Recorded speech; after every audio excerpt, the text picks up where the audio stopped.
So today we're talking about the Osmo Pocket. It's a small little gimbal from DJI, and I basically bought it to help improve Instagram stories and social video in general, with a specific focus on trying to use this vertically. So I bought this over a year ago, and I've used it quite extensively in my work professionally, and just for fun with family and stuff like that. And there's quite a bit about it I like. For one, it's really easy to use. You can basically just pull it out of your pocket, press two buttons, and you're good to go, which is more than I can say for other action cameras I've used over the years. The battery life is also fantastic. I've used this over multiple days and haven't had to recharge it. And when I have had to recharge it, basically just plug it into a battery pack or charge it in my car for a half hour and I'm good to go. It also has tracking features, so you can track your face, you can track movement, and just like there's a bunch of other things in the app that make it kind of fun to use and just add to the experience of using just a small gimbal like this. And on that note, the app is fantastic. So it's super simple. DJI spends a lot of time making their software really user-friendly. Again, in comparison to other apps from cameras I've used, this app's great. It works super well. No complaints there. The images are also really crisp. The colors are great. It just looks really good for how small this camera is. It's just like amazing video quality for such a tiny device. For someone who does selfie video, this is kind of perfect. It records like really high quality audio for what it is. And I mean, you're not gonna sit down like for a professional interview with this thing, but you can certainly record selfie stuff and be totally fine.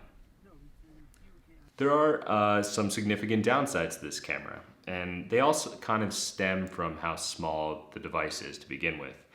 On that audio note, the microphones are really easy to cover with my fingers. So I've muted myself, I've muted my audio quite a few times and found that quite annoying. The touch screen is also really small, and when you're filming in 4K, the edges of the video get cut off. The touchscreen also is like hard to kind of sense what you're focusing on. You can't really see exactly what your focus point is, which makes composition really hard. So personally, I really like spending a lot of time on how I'm composing my video, even though I'm doing this for social. It's still pretty important to me how something is composed and how it looks, and not being able to do that as effectively as I think I can on my cell phone is kind of frustrating. The battery is also not interchangeable, so anytime you want to charge this, you have to plug it in. And you can plug it into a battery pack and carry it around because it's so small. But that is a downside to a camera that you don't normally have to deal with nowadays. But ultimately I bought this because I want to improve my vertical video shooting. I think vertical video is the future of storytelling, and I like experimenting with it, and I want to see kind of how far we can push this realm of the medium. I don't think this is where it should be yet, and I certainly don't think it helps me overall improve my vertical video shooting that much. The difference between this and a cell phone when you're viewing it on one of those platforms isn't that significant, especially for the instant and the short ephemeral video. Say like the 15-second thing you would have on stories. I don't necessarily think this helps me improve that shooting or viewing experience. I do, however, love this camera, mainly for shooting horizontal video and more social videos, kind of like the videos I have here on YouTube. It is the best action camera I've ever had. It's the easiest to use.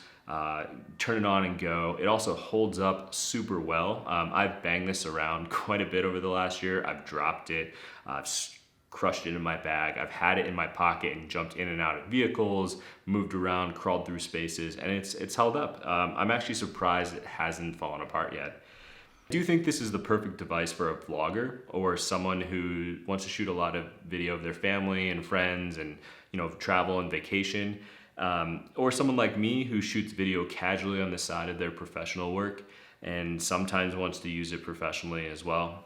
And I can't think of how this device could be that drastically improved besides some increases in video quality and ease of use in general. DJI has done such a fantastic job with this. I'm really glad I have it. I'm looking forward to the next version of it. If you guys have any questions, want to know anything else, or just need some music recommendations, let me know. I'm around. Stay well.